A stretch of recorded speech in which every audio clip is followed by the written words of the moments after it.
네, 예청자 여러분 안녕하십니까? 주말 잘 즐겁게 보내셨습니까? 주말에 한인 축제 장터가 있었죠. 3년 만에 이제 개최됐는데 여러분들 혹시 관람하셨는지 모르겠습니다. 저희 한인의 이사님 또는 실업수당 제가 이제 실업수당 카톡방을 운영을 하고 있는데 총 한 30명 정도가 나오셔가지고 토요일 날 저희가 올림픽가에서 프레이드 행진을 했습니다. 그래서 많은 분들이 3년 만에 이제 그 장터를 관람하실 수 있으셨는데 참 보기 좋았습니다. 많은 분들이 저희 유튜브 캡터 TV 보시는 분들까지 이제 길거리에 나오셔가지고 저희 한인의 파이팅, 한인의 최고예요 이렇게 응원을 해주셔가지고 아주 큰 힘이 됐습니다. 그래서 만약에 나오셔가지고 저희를 보고 손을 이렇게 흔드셨으면 다시 한번 감사의 말씀드립니다. 지난주에 말씀드린 것처럼 저는 지금 서울에 나와 있습니다. 2022년 세계 한인 회장 대회를 LA 한인 회장 자격으로 지금 저는 서울에 와 있고 지금 현재는 이태원 호텔에 지금 앉아 있습니다. 호텔 방에. 원래는 저희 뒤에 배경이 남산타워가 여기 뒤에 있습니다. 바로 뒤에. 그래가지고 좀 멋지게 배경을 남산타워를 보여드리면서 오늘 뉴스를 진행을 하려고 그랬는데 카테를 여니까 조명이 들어오면서 좀 안 좋아 보이더라고요. 그래가지고 나중에 제가 사진으로 제가 여기 이제 여기 저 서울에서 몇 장 찍은 거를 맨 끝에 제가 쉐어를 해드리겠습니다. 미국 또는 세계에서는 오늘 많은 뉴스들이 있으니까 오늘 주요 뉴스 헬라인부터 전해드리겠습니다. 네, 캘리포니아주가 이민 체류 신분에 관계없이 주민들에게 주정부 아이디를 발급합니다. 게빈 뉴섬 주지사가 23일 AB 1766 법안에 서명했습니다. 네, 해외에서 이민 생활을 하다 극단적인 선택을 하는 한인들이 지난 5년간 900여 명에 달하는 것으로 집계됐습니다. 미주 한인도 74명이나 됩니다. 네, LA 등 남가주 지역은 오늘 오전부터 폭염주의보가 발령됐습니다. 28일까지 폭염이 이어집니다. 참고로 한국에는 서울에는 어저께까지 많이 덥다가 그저께까지 많이 덥다가 오늘부터 어저께부터 많이 시원해졌다고 해가지고 지금 여기 지금 아침 10시 반인데 한 5도 정도 되는 것 같아요. 아주 좋습니다. 네, 학교에서 펜트럴 중독으로 사망하는 학생들이 속출하고 있는 가운데 최근 샌브다디노 음악 축제에서 공연을 관람 중이던 관객 7명이 약물 중독으로 쓰러져 2명이 숨졌습니다. 네, 경찰이 수갑을 채운 여성을 태운 순찰차를 철로에 방치해 이 여성이 화물열차에 치여 중상을 입는 사고가 있었습니다. 예비군 동원령으로 어수선한 러시아에서 오늘 대규모 학교 총기 난사 사건이 발생해 15명이 숨졌습니다. 네, 이상은 오늘 전해드릴 주요 뉴스 헬라인입니다. LA는 지금 월요일이죠. 네, 캐플 뉴스 지금부터 시작합니다. 여러분 서울에서 Let's go.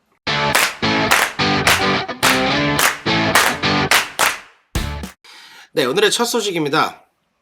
캘리포니아 주정부가 이제 서류비자 신분 주민에게도 주정부 아이디를 발급한다는 소식입니다. 캘리포니아에서는 서류비자도 운전면허증을 발급받을 수 있는데요. 운전면허증을 받지 못하는 서류비비 주민들에게 주정부 아이디를 발급하는 것입니다. 피터장 기자가 오늘 전해드립니다. 캘리포니아가 전국 최초로 서류미비 이민자에게 주정부 신분증을 발급합니다. 운전을 하지 않아 운전면허증이 없는 서류미비 주민들도 주정부가 발급하는 신분증을 갖게 되는 것입니다. 지난 23일 게빈 뉴섬 주지사는 이민신분과 관계없이 주정부가 발급하는 신분증을 받을 수 있도록 한 법안 AB 1766에 서명했습니다. 캘리포니아 아이디스 for All로 불리는 이 법안이 시행되면 캘리포니아에 거주하는 서류미비 이민자 270만 명이 혜택을 받게 됩니다.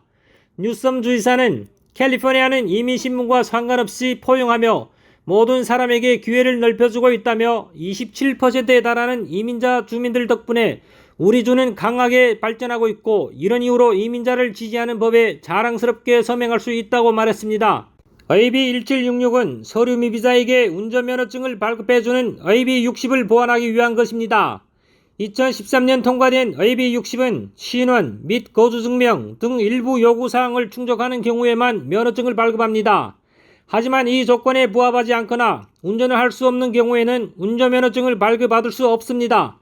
예를 들면 거동이 불편하거나 장애가 있는 경우, 고령으로 운전을 못하는 경우에는 의비 60에 근거한 불체자 운전면허증을 발급받을 수 없어 신분증 없이 일상생활을 해야 하는 불편을 겪어왔습니다.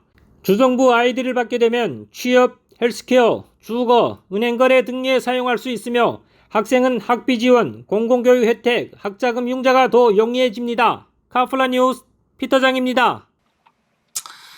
네, 극단적인 선택을 하는 한인들이 늘고 있다고 합니다.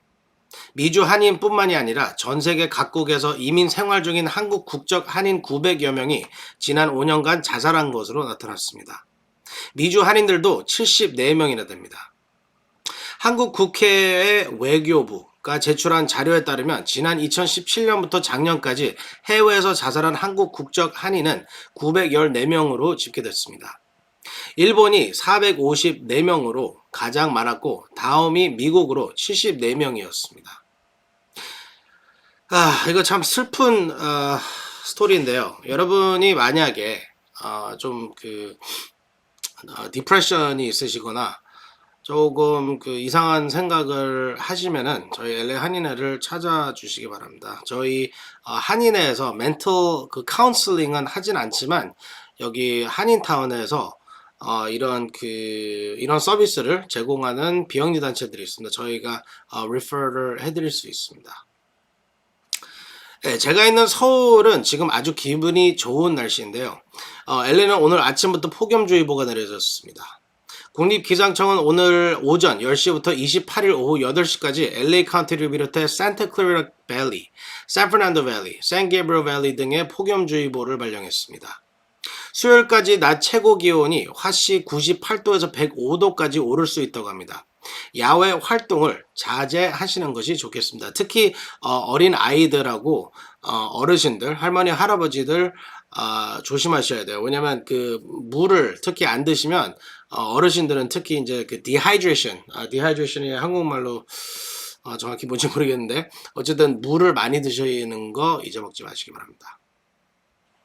네, 학교에서 잇따라 펜타닐 중독으로 학생들이 사망하고 있는데요. 지난주에도 어린 여성 아이가 버ን스틴 하이스쿨 할리우드에 있는 고등학교에서 펜타닐을 먹고 죽었다고 전해드렸는데요. 남가주의 한 음악 축제에서도 관객 7명이 약물 중독으로 쓰러져 2명이 사망했다고 합니다. 제프리 기자가 전해드립니다. LA 지역 학교들에서 약물 중독으로 사망하는 학생들이 속출하고 있는 가운데 이번에는 대규모 음악 축제에서 관객 2명이 약물 중독으로 사망하는 사건이 발생했습니다. 남가주에 마약이 광범위하게 확산되어 있는 것으로 확인돼 관계당국에 비상이 걸렸습니다. 지난 18일 샌버나디노에서 열린 뮤직 페스티벌 녹터널 원더랜드 뮤직 페스티벌에서 관객 2명이 사망한 사실이 뒤늦게 알려졌습니다. 지난 17일부터 18일까지 샌버나디노 카운티 글렌 헬렌 레저널 파크에서 열린 이 뮤직 페스티벌은 7만여 명의 대규모 관객들이 몰려 축제 열기가 뜨거웠었습니다. 이 축제장에서 공연을 관람 중이던 관객 7명이 이상 증세를 보여 병원으로 이송됐으나 이들 중 2명이 사망한 것입니다. 이들의 사인은 약물 과다 복용인 것으로 알려졌습니다. 사망자 가운데 신원이 밝혀진 엘리 로드리게즈의 부모는 아이가 마약성 진통제 과다 복용으로 숨진 것 같다고 밝혀 펜타닐이 원인인 것으로 보입니다. 이날 페스티벌에는 경찰 인력이 배치돼 미성년자 주류 반입, 마약 소지와 관련해 티켓도 발부됐지만 다 막아내지는 못했습니다. 공연장에서는 많은 관람객들이 마리화나를 흡연했으며 공연장에서 펜타닐을 투약하는 관객들도 적지 않은 것으로 알려졌습니다. 지금까지 카플라 뉴스 애플리였습니다. 네, 여러분 패러세일링 해보신 분들 혹시 계신가요?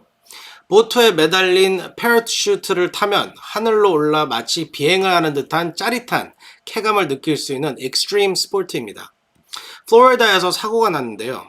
강풍이 불자 패러슈트를 매달아 달리던 보트 선장이 패러슈트 줄을 끊어버려 패러슈트에 타고 있는 여성이 숨졌습니다. 선장의 결정이 너무 무책임하다는 비난이 일고 있습니다.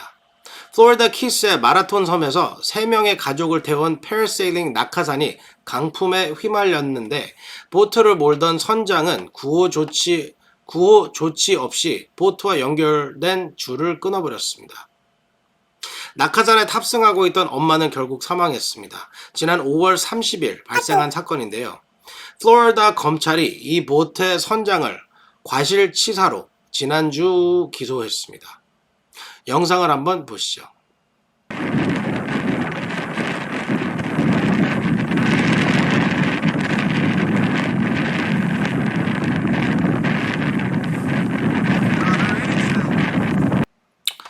네, 수갑을 찬 여성이 갇혀있던 순찰차가 열차와 충돌해 여성이 중상을 입었습니다. 당시 경찰은 이 여성이 탄 순찰차를 철로에 방치했다고 합니다. 당국은 경찰의 고의성 여부를 조사 중입니다. 제프리 기자가 보도합니다. 경찰이 수갑을 채운 여성을 순찰차에 태워 철로에 방치했다 화물열차에 치인 사건이 발생해 당국이 경찰의 고의성 여부를 조사 중입니다. 이 사고로 인해 순찰차에 타고 있던 여성 한 명이 중상을 입었습니다. 콜로라도 경찰에 따르면 지난 16일 총기 소지 운전자들이 싸우고 있다는 신고를 받고 출동한 경찰은 야레니 리오스 곤잘레즈의 트럭을 철도 선로 근처에 세워두고 곤잘레스를 수갑 채운 뒤 순찰차에 구금했습니다. 그리고 경찰은 차량과 주변을 수색했습니다. 그 순간 멀리서 열차 경적음이 들려왔지만 경찰들은 미처 파악하지 못했습니다. 기차가 순찰차 쪽으로 접근하고 있다는 상황 파악을 한 경찰들은 소리를 지르며 물러서라고 외쳤지만 사고를 피할 순 없었습니다. 수갑에 채워진 채 순찰차에 갇혀있다 열차에 치인 리오스 곤잘레즈는 병원에 도착했을 때까지 의식이 없었지만 목숨은 건졌습니다. 그러나 9개의 갈비뼈가 골절되고 머리, 등, 팔 등이 다치는 등 중상을 입었습니다. 콜로라도 수사국 CBI 측은 용의자인 동시에 피해자가 된 리오스 곤잘레즈의 상황과 철로 위에 주차한 경찰의 고의성 여부 등 여러 관점에서 사건을 조사 중입니다. 지금까지 카플라 뉴스 제플리였습니다. 네, 러시아가 연일 시끄럽습니다. 푸틴의 30만 예비군 동원령이 엄청난 반발을 불이키고 있는 가운데 오늘 아침에 한 학교에서 대규모 총격 사건이 발생해 15명이 숨졌습니다. 시베리아 징병소에서는 징집에 반발한 청년이 징병소장에 총을 쏜 사건도 있었습니다. 피터장 기자가 보도합니다. 대규모 예비군 동원령으로 혼란이 지속되고 있는 러시아에서 26일 아침 한 학교에서 총격 사건이 발생해 15명이 숨지고 21명이 부상당했습니다. 사망자들 중에는 어린아이 7명이 포함되어 있습니다. 러시아 연방수사위원회는 이날 오전 모스크바 동쪽 960km 위치에 우드무르티아주 이제프스크 시내 제88학교에서 총격 사건이 발생했다고 밝혔습니다. 총기를 휴대한 30대 남성이 학교로 들어와 학생과 교직원을 향해 총기를 난사했으며 범인은 스스로 총을 쏴 숨졌습니다. 크렘린의 드미트리 페스코프 대변인은 테러 행위라고 지적하고 푸틴 대통령이 필요 부서에 명령을 내렸다고 밝혔습니다. 참극이 빚어진 학교는 1학년부터 11학년까지 다니고 있으며 학생 수가 1000명 정도로 알려졌습니다. 수사위원회는 총기 휴대 남성의 신원을 이름과 함께 34세라고 밝히고 이 학교 출신이라고 밝혔습니다. 범행 당시 이 남성은 나치 심볼이 그려진 검은 티셔츠를 입고 얼굴에 눈만 나오는 스키 모자를 쓴 모습이었습니다. 범행 동기에 대해서는 알려진 것이 없습니다. 한편 이날 시베리아 징병소에서 강제 징집에 불만을 품은 한 20대 청년이 강제 징집에 대한 불만으로 지역 모집 소장에게 총격을 가한 사건이 발생했습니다. 이고르 코브체프 이르쿠츠쿠주 지사는 지역 모집소 소장인 알렉산드르 엘레세예프가 총격을 받아 병원에 입원했다며 매우 위중한 상태라고 밝혔습니다. 카플라 뉴스 피터장입니다. 네, 오늘 준비한 소식은 모두 다 전해드렸습니다. 오늘은 제가 한국에 도착하자마자 뉴스를 준비하느라 배경도 좀 그렇고 제 얼굴도 좀 그렇고 시차 적응이 안 돼가지고 사실 어저께 밤에 아마 한 30분 잤을 거예요. 그래서 지금 아직 잠을 못 잤는데 뭐 여행하는 게 다 그렇죠 뭐. 그래서 내일 다시 조금 더 편안한 모습으로 찾아뵀으면 좋겠습니다. 제가 가기 전에 남산타월 사진 아까 제가 보여드린다고 약속을 드렸는데 이거를 보시면서 사진을 보시면서 저는 여기서 뉴스 마치겠습니다. 내일 뵙겠습니다. 감사합니다.